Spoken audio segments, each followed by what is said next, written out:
Bonjour à tous, je vais vous parler aujourd'hui des 6 grandes tendances du marketing digital en 2016 pour les personnes qui n'ont pas pu assister à la conférence Wix à la mutinerie à Paris le mois dernier. Tout d'abord, je vais commencer par vous parler un peu de moi. Je m'appelle Kevin Bouskila, je suis diplômé d'un Master 2 en Management à l'Institut supérieur de gestion à Paris en spécialité marketing. Je suis actuellement étudiant au MBA Marketing et Commerce sur Internet à l'Institut Léonard de Vinci. Je suis le fondateur d'une agence web qui s'appelle Cubic, qui me permet de vendre mes créations de sites web Wix notamment, à des PME comme à des particuliers. Je suis également Wix Pro Designer depuis 2013. Je suis un grand passionné du web et des nouvelles technologies. C'est d'ailleurs le sujet que vous allez pouvoir retrouver sur mon blog kevin-bouskila.com. Alors voici quelques-unes de mes créations Wix. Le site de mon agence web Cubic. Le site de Roxane Turmel, une actrice très prometteuse. Et le site d'un de mes clients ETS Pelletier et Fils qui est spécialisé dans la plomberie et la vitrerie. Assez parlé de moi, je vais à présent rentrer dans le vif du sujet en commençant par vous parler de la publicité sur les réseaux sociaux pour ensuite vous parler du marketing de contenu avec un accent mis particulièrement sur la vidéo. Je vous parlerai ensuite du mobile, de l'emailing, du retargeting et enfin du big data.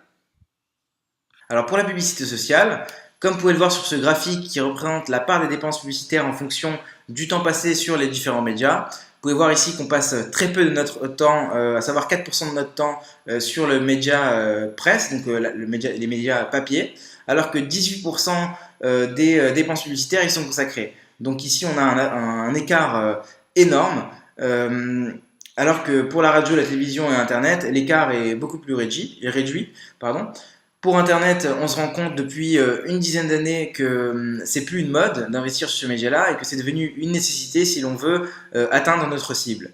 Par contre, regardez bien pour le mobile, on passe quand même 24% de notre temps sur nos téléphones portables et seulement 8% des dépenses publicitaires y sont consacrées. Donc l'écart est vraiment énorme et ça ne m'étonnerait pas de voir d'ici quelques mois cet écart se réduire.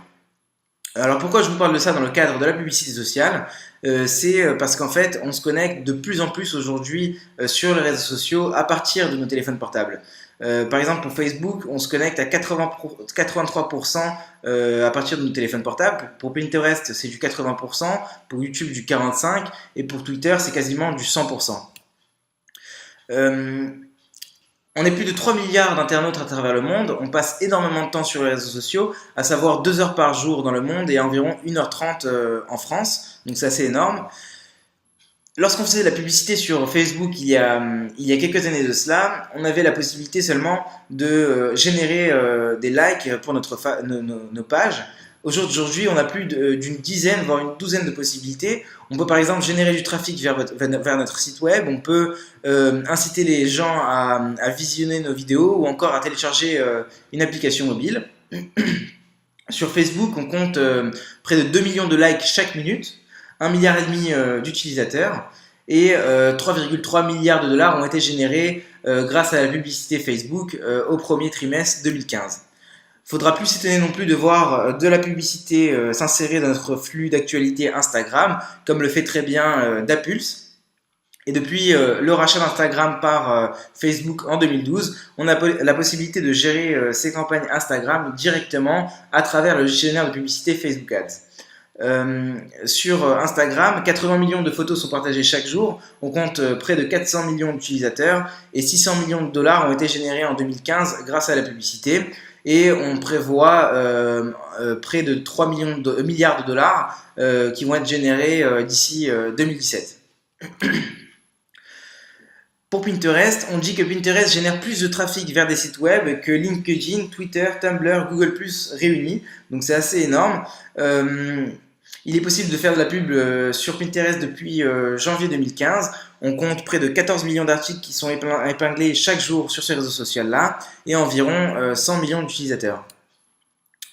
Lorsqu'on fait de la publicité sur Twitter, on a 3 possibilités, donc 3 espaces qui sont dédiés à la publicité. Ça peut être soit sur la colonne de gauche, sur la colonne des hashtags tendances, comme le fait très bien Samsung avec son Galaxy S7. Ça peut être également sur le flux d'actualité principal, comme le fait Twiliomotion pour pousser ses followers à télécharger son guide marketing. Ça peut être également sur la colonne suggestion des comptes à suivre, comme le fait la LCL. Il est possible donc de faire de la pub sur Twitter depuis 2013. On compte un peu moins de 6000 tweets chaque seconde et 307 millions d'utilisateurs et environ 640 millions de dollars ont été générés grâce à la publicité Twitter en février 2016. À présent, je vais vous parler du marketing de contenu. D'après une étude américaine qui a été menée par une université américaine en 2000, on s'est rendu compte que la capacité d'attention d'un Américain moyen était de 12 secondes, alors que celle d'un poisson rouge était de 9 secondes. En 2012, on a réitéré cette étude et on s'est rendu compte que la capacité d'attention d'un Américain moyen est passée de 12 secondes à 8 secondes, soit une seconde de moins que celle d'un poisson rouge. Tout ça pour vous dire que aujourd'hui, pour toute entreprise se doit de se démarquer face à la concurrence en publiant du contenu qui intéresse les gens. Ça peut être en se servant de la vidéo, mais également grâce à la photo, en publiant de belles images. Comme vous pouvez le voir sur ce graphique, entre 2009 et 2011, on a créé plus de contenu que tout le contenu qui a été créé de toute l'histoire de l'humanité jusqu'en 2009. Donc c'est assez énorme. Et quand on regarde en 2015, on voit que ça dépasse carrément l'entendement. Je vous ai également préparé une petite liste d'outils 2.0, ici avec l'outil GoAnimate qui vous permet de créer des vidéos très facilement, un peu comme le fait Wix avec des thèmes prédéfinis. Donc pas besoin d'avoir des connaissances en montage vidéo pour pouvoir créer une vidéo d'animation GoAnimate, c'est assez simple. Pour ce qui est visuel, on voit de plus en plus des entreprises qui publient sur les réseaux sociaux des posts qui ne sont pas adaptés aux dimensions des différents réseaux sociaux. Alors pour pallier à ce problème, on a Canva, c'est un outil justement qui vous permet de créer des visuels qui sont adaptés aux dimensions de chaque réseau social. Mais également vous pouvez créer des bannières, des covers pour vos pages Facebook, etc. Un outil qui est également très intéressant, c'est IFTTT. C'est un outil qui vous permet de connecter vos applications préférées entre elles. Ce qui nous intéresse le plus dans cet outil, c'est de pouvoir automatiser vos publications. Par exemple, ici, vous avez la possibilité de connecter le flux RSS d'un blog, de n'importe quel blog, avec votre buffer pour publier automatiquement vos publications sans devoir le faire manuellement. Je vais à présent vous parler de l'invasion mobile. D'après une étude, 52% des personnes qui utilisent leur téléphone portable l'utilisent pour naviguer sur Internet, 45% pour consulter leur mail, 44% pour télécharger des applications et 36% pour rechercher un restaurant ou un bar avec le système de géolocalisation. D'après une étude qui a été menée par l'Institut Brown Research pour la Bank of America sur un panel âgé entre 18 et 24 ans aux États-Unis, on se rend compte que 96% des sondés considèrent leur téléphone portable comme très important, alors que seulement, en guillemets, 93% des sondés ont répondu pour la même question au sujet de leur brosse à dents, et 90% des sondés considèrent que leur déodorant est très important. On se rend compte d'après cette étude que le téléphone portable est devenu encore plus important chez les jeunes que leur brosse à dents ou encore même que leur déodorant. Toute entreprise, au jour d'aujourd'hui, se doit d'avoir un site web qui est responsive design, c'est-à-dire un site web qui est adapté à tout type de support, que ce soit adapté aux tablettes, aux téléphones portables ou encore aux ordinateurs. Ce n'est pas pour rien que Google s'est mis à pénaliser les sites web qui n'étaient pas responsives depuis l'année dernière. C'est donc devenu une nécessité d'avoir un site web responsive design aujourd'hui.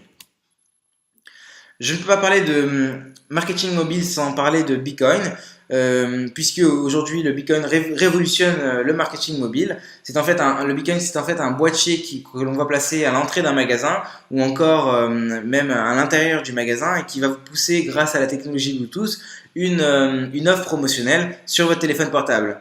McDonald's, Starbucks, Carrefour le font déjà aux États-Unis et c'est quelque chose qui marche très bien. Je vais à présent vous parler de l'emailing. Alors l'emailing n'est pas mort, au contraire, c'est un levier web marketing qui est très efficace puisqu'il dispose d'un taux d'ouverture qui est compris entre 15 et 26%. Et en fait, on consulte nos mails pratiquement tous les jours. Pour réussir votre campagne emailing, vous devez personnaliser au maximum le contenu de votre email, mais également le header, donc c'est le titre de votre email pour pousser à l'ouverture. Euh, il faut également que vous valorisiez votre email grâce à la créativité, c'est-à-dire grâce à un design, à un visuel impactant.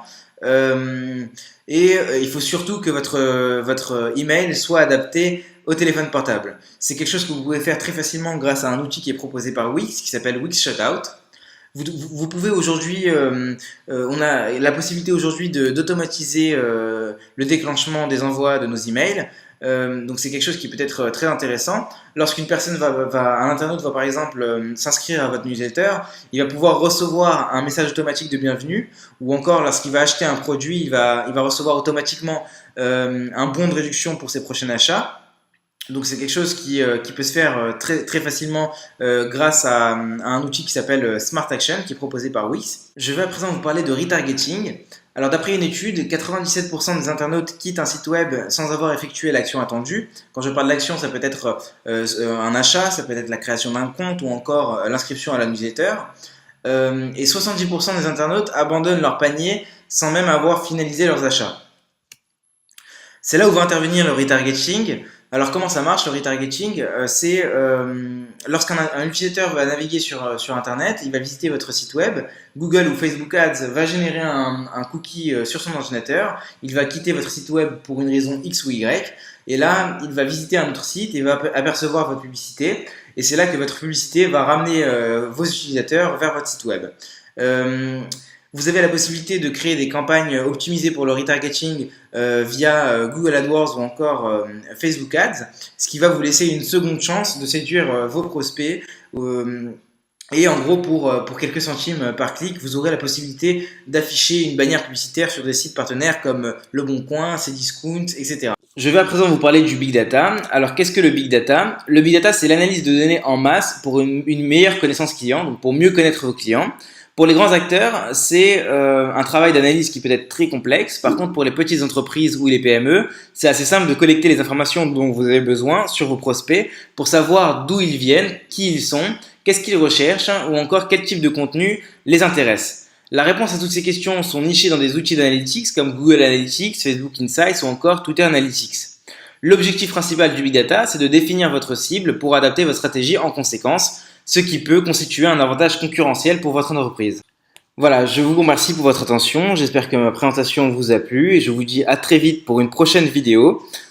Entre-temps, je vous invite à visiter mon blog kevin-bousquila.com ou encore le site de mon agence web cubic.com et à me suivre sur Twitter @kevin-bousquila.